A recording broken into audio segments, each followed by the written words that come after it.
Hello students, आज आपण इयत्ता 5वीचा पहिला लेसन बघणार आहोत. Chapter 1 Roman numbers. काय असतो रोमन नंबर याबद्दल आज आपण माहिती मिळवूया आणि त्याच्याबद्दल जास्तीत जास्त माहिती मिळवून आपण त्याचा अभ्यास कसा करता येईल किंवा ते कशा लक्षात ठेवता येईल यासाठी ट्रिक्स वगैरे सुद्धा आपण बघूया. तर या प्रकारचं घड्याळ तुम्ही या अगोदर बघितलेलं असेल. हे आपल्या घरांमध्ये असणारं रेग्युलर घड्याळ, जे आपल्याला सर्वसाधारण सगळ्यांनाच कळतं. 1 2 3 4 5 6 7 असं आपण साधारणतः त्याच्यामध्ये बघतो. नंबर्स 12 पर्यंत नंबर्स असतात. याच्यामध्ये 9 वाजले हे आपल्याला या 9 नंबरवर बघितल्यानंतर सहज कळतं. परंतु काही घड्याळं या पद्धतीची सुद्धा असतात, ज्यामध्ये या प्रकारे नंबर्स लिहिलेले असतात. मग हे नंबर्स कुठले? तर यामध्ये बरेचसे विद्यार्थी काय करतात की अंदाज पंचे बरोबर टाइम सांगतात. 9 वाजले, मग इकडं लेफ्ट साईडला नंबर असतो, मग आपण या साईडला असं सांगतो की हा 9 वाजले. किंवा 12 वाजले, वरच्या साईडला काटा असेल तर 12 वाजले असं आपण सांगतो. पण या प्रकारच्या नंबर्सला आपण म्हणतो रोमन नंबर्स. ही घड्याळ आपण बऱ्याच ठिकाणी बघितलेली असेल, कुणाच्या हँडवॉचमध्ये असेल, कुणाच्या घरामध्ये असेल, तर या प्रकारची घड्याळ असतात. रोमन नंबर्स म्हणजे काय? ही जे प्रकार आपण बघतो, इकडचा जो नंबर्स आहेत राईट साईडला, ही घड्याळामधील नंबर जे आहे हे इंटरनॅशनल नंबर्स आहेत. मराठीमध्ये आपण जे नंबर्स लिहितो त्यांना देवनागरी लिपीतील नंबर्स असं म्हणतो. आणि ही जी इकडच्या लेफ्ट साईडच्या घड्याळातील नंबर्स आहेत हे रोमन नंबर्स आहेत. रोमन साम्राज्यातील नंबर सिस्टममधील हे नंबर्सचे प्रकार आहेत. यामध्ये जर आपण विचार केला तर यामध्ये कुठले नंबर विशेष करून प्रामुख्याने आढळतात? तर यामध्ये प्रामुख्याने आढळणारे नंबर म्हणजे हे सर्व जे नंबर्स आहेत, पूर्ण नंबर सिस्टम जी तयार झालेली आहे रोमन नंबर्स, ही नंबर सिस्टम तयार झालेली एकदम सिंपल आहे. 1 बोट म्हणजे 1 रेषा, 2 बोट म्हणजे 2 रेषा, 3 बोट म्हणजे 3 रेषा. मग 4च्या वेळेस आपण 4 बोट दाखवत नाही, तर ते थोडं वेगळ्या पद्धतीने शिकवलं जातं. मग आता आपण बघूया. 1 लाईन म्हणजे 1, त्यानंतर 2 लाईन म्हणजे 2, 3 लाईन म्हणजे 3. मग 4 लाईनच्या वेळेस काय करतात ते आता मी तुम्हाला सांगतो. त्यासाठी अगोदर काही बेसिक 7 नंबर जे आहेत त्या अगोदर बघूया, ज्याच्यापासून संपूर्ण रोमन सिस्टम तयार झालेली किंवा रोमन नंबर सिस्टम तयार झालेली. व्ही म्हणजे 5, एक्स म्हणजे 10, एल म्हणजे 50, सी म्हणजे 100, डी म्हणजे 500 आणि एम म्हणजे 1000. 1, 5, 10, 50, 100, 500 and 1000. हे जे 7 नंबर्स आहेत, या 7 नंबर पासून ही संपूर्ण रोमन सिस्टम तयार झालेली आहे. तुम्हाला या वर्षीच्या सिलेबसमध्ये साधारणतः फक्त 100 पर्यंतचेच नंबर्स आहे. जर तुम्ही कुठल्या कॉम्पिटेटिव्ह एक्झाम देणार असाल, नवोदय किंवा स्कॉलरशिप सारख्या परीक्षा, तर त्यांच्यामध्ये मात्र यांची ॲडिशन, सबट्रॅक्शन किंवा मल्टिप्लिकेशन, डिव्हायडेशन सुद्धा विचारले जातात. आता यांच्यापासून नंबर्स कशा पद्धतीने तयार होतात ते मी तुम्हाला सांगतो. व्यवस्थित लक्ष राहू द्या. 1 साठी आपण काढतो 1 लाईन, 2 साठी काढतो आपण 2 लाईन्स, 3 साठी काढतो आपण 3 लाईन्स. म्हणजे जसं 1 साठी 1 बोट, 2 साठी 2 बोट, 3 साठी 3 बोट, या पद्धतीने. 4 साठी आपण 4 बोट दाखवतो. पण तसं बघितलं तर याच्यामध्ये मात्र सिस्टममध्ये थोडंसं वेगळं आहे. इथं 4 साठी लिहितात IV आणि 5 साठी लिहितात V.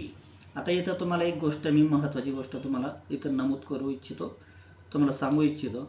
जर समजा आपल्याला यामध्ये 5 हे V ने दर्शवले जातात, जर लेफ्ट साईडला रेषा ओढली तर ते मायनस होतात. 5 - 1 4. पण जर ते राईट साईडला रेषा ओढली तर त्याच्यामध्ये ते प्लस होतात, म्हणजे 5 + 1 6. मग इकडे जेवढ्याही रेषा ओढल्या जाणार ते आपण काय करणार, त्याच्यामध्ये ऍड करत चालणार या पद्धतीने. ओके, तर आपण बघूयात.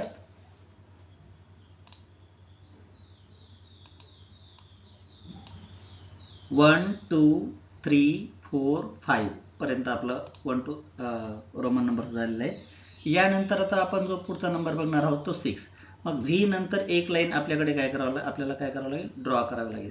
व्ही आय 7 साठी व्ही नंतर 2 लाईन म्हणजे व्ही डबल आय 7. 8 साठी व्ही ट्रिपल आय. आता पुन्हा इथं 9 आला आणि 10 आला. मग 10 साठी आपण कुठलं लेटर वापरतो, एक्स. जर आपण 10 साठी एक्स हे लेटर वापरतो तर अगोदर जर एक लाईन ओढली लेफ्ट साईडला तर ती होईल त्याच्यातून मायनस म्हणजे आय एक्स म्हणजे 9 आणि 10 साठी लिहिणार आपण एक्स. मग पुन्हा कॅल्क्युलेशन तशाच पद्धतीने 10च्या अगोदर जर रेषा आली तर ती त्याच्यातून मायनस होते म्हणजे 9. 10 नंतर जर लाईन असेल म्हणजे एक्स नंतर जर लाईन असेल तर त्याला आपण 11, 2 लाईन असेल तर 12, 3 लाईन असेल तर 13 अशा पद्धतीने आपण लिहिणार. हे याच्यामधील सर्वात महत्त्वाचे नंबर्स आहे. यापासूनच आपण पुढील 100 पर्यंत आज 1 to 100 पर्यंत सर्व रोमन नंबर्स बघणार आहोत. चला सुरुवात करूया आपण 1 to 50 पर्यंत रोमन नंबर्स फर्स्ट पार्ट मध्ये घेऊया आणि नंतर लगेच पुढच्या स्लाइडला आपण 1 to 100 पर्यंतचे नंबर बघूया. तर हे आहे 1 to 10 चे number. 1 single line, 2 double line, 3 triple line. 5 साठी व्हीच्या लेफ्ट साईडला आलेला आहे लाईन म्हणून 4. पुढं 6 साठी काय केलेलं आहे, व्हीच्या राईट साईडला लाईन सोडलेल्या आहेत म्हणजे 5 + 1 6, 5 + 2 7, 5 + 3 लाईन 8 अशा पद्धतीने. 10 साठी आहेत एक्स. अगोदर असेल तर मायनस म्हणजे 10 - 1 9 आणि हा झाला 10 म्हणजे काय एक्स. आता बघूया आपण 11, 12, 13 कशा पद्धतीने तयार होतात. हा 10 आणि पुढे याच पद्धतीने सर्व रोमन नंबर्स आपल्याला लिहावे लागतील म्हणजे आपलं काय होईल 11 to 20. 11 एक्स आय, इकडचंच 1 त्यापुढे आपण ऍड करत चालणार. 12 एक्स आणि double line, x triple line. 14 साठी एक्स आणि हा इकडचा आय व्ही, एक्स आणि व्ही 15 साठी. 16 साठी एक्स आणि व्ही आय. 17 साठी एक्स आणि इकडचा 7 म्हणजे 10 आणि 7. प्रत्येक वेळेस आपल्याला काय करायचं याच्यामध्ये तुम्हाला आयडिया समजली असेल. सगळ्यात कंपल्सरी प्रत्येकाला एक्स अगोदर घ्यायचा आहे आणि त्याच्यानंतर 1 to 10 पुढे त्याच्या पुढे लिहित चालायची. असं प्रत्येक वेळेस 50 पर्यंत आपल्याला असं लिहित जायचं आहे. 17 x V double I, 18 x V triple I. आता 19 ला काय करणार, 10 चा झाला एक्स आणि आय एक्स म्हणजे काय 9 म्हणजे 10 + 9 19. 20 एक्स चा 10 + एक्स चा 10, एक्स + एक्स म्हणजे 10 + 10 किती झाले 20. या पद्धतीने आपण रोमन नंबर्स 1 to 20 बघितले. आता हे जे 20 पासूनचे जे नंबर्स आहेत म्हणजे डबल एक्स हा नंबर आता आपल्याला पुढे 20च्या पुढचे जे लाईन आहेत म्हणजे 21 पासून 30 पर्यंत या लाईनमध्ये प्रत्येक वेळेस कंपल्सरी येत जाईल आणि त्यापुढे आपण 1 to 10 ची लाईन पुन्हा एकदा लिहिणार.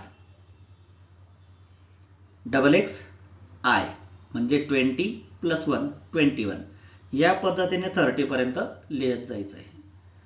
21, 22, 23, 24, 25, 26, 27, 28, 29 आणि 30.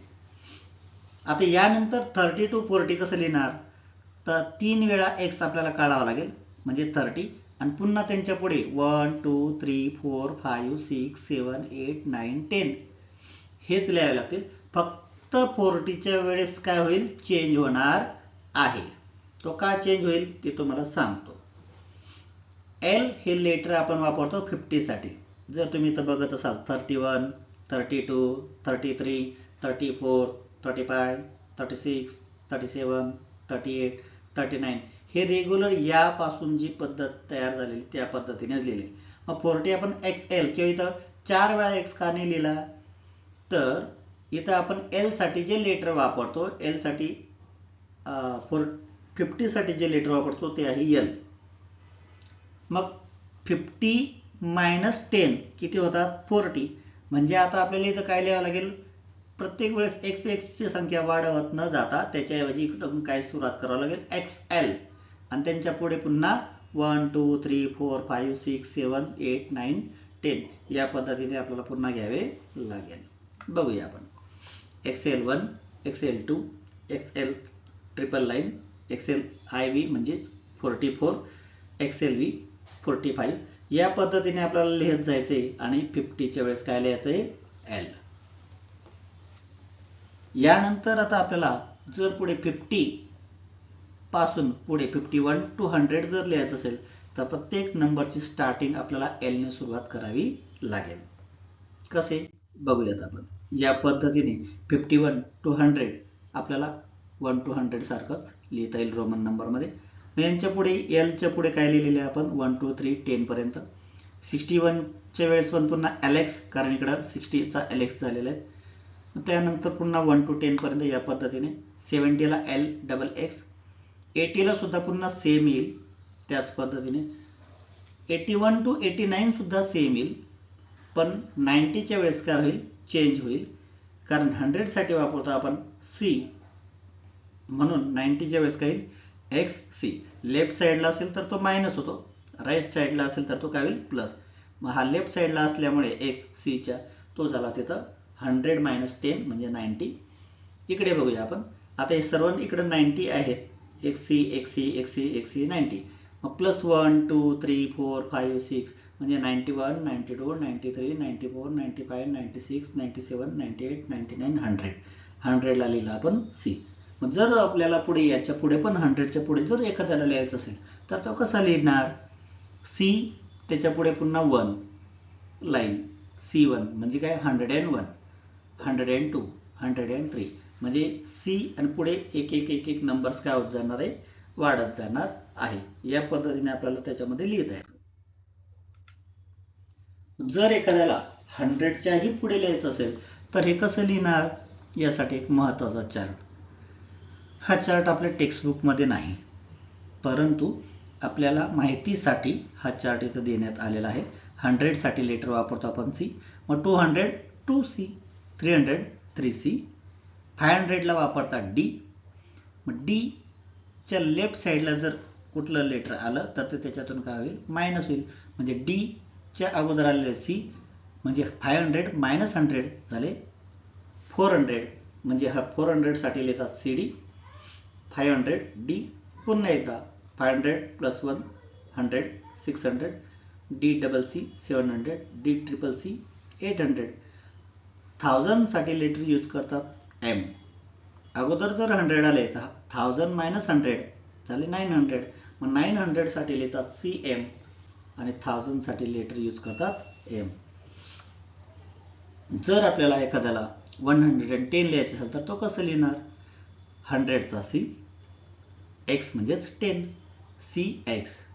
सपोज हे इयर आहे 2026 मग कसं लिहिणार 1000 साठी वापरतात सिंगल M. इथं आहे 2000 म्हणून डबल M. त्यानंतर आहे 26 10 10 20 VI 6 26 आणि इकडचे 2000 2026 अशा पद्धतीने आपल्याला हे लिहिता येईल. आता या चॅप्टर मध्ये महत्त्वाचं काय आहे ते आपण शॉर्ट मध्ये बघून घेऊया. सर्वात महत्त्वाचं आहे 1 साठी सिंगल लाईन, 2 साठी डबल लाईन, 3 4 5 6 7 8 9 10. तुम्हाला मिनिमम 10 पर्यंत रोमन नंबर्स यूज करता आले पाहिजेत किंवा ते लिहिता आले पाहिजेत. त्यानंतर मग पुढे 50 100 500 चे नंबर्स तुम्हाला माहिती पाहिजेत. L 50 साठी जर 40 लिहायचं असेल तर XL होईल. लेफ्ट साइडला नंबर आला तर तो मायनस होतो, राईट साइडला नंबर आला तर तो प्लस होतो. C म्हणजे 100, D म्हणजे 500 आणि M म्हणजे 1000. या पद्धतीने जर आपण नंबर्स लक्षात ठेवले तर आपल्याला ते सहज सोपं जाईल. ही जी संपूर्ण रोमन सिस्टम आहे ती मुख्य 7 नंबर्सवर अवलंबून आहे. हे 4 X जो आहे तो 5, V जो आहे तो 6 आणि 1 जो आहे 7. फक्त या 1 च्या लाईन वाढत जाणे किंवा कमी होणे यावरून ही संपूर्ण रोमन सिस्टम किंवा रोमन नंबर सिस्टम तयार झालेली आहे. यानंतर याच्या पुढील भागात आपण बघूया या चॅप्टरवरील प्रॅक्टिस सेट 1.1. त्याचे संपूर्ण उत्तर तुम्हाला त्यामध्ये मिळतील. तर पुढचा व्हिडिओ नक्कीच आवर्जून बघा, जेणेकरून तुम्हाला अभ्यासात मदत होईल. थँक्यू. पुन्हा भेटू.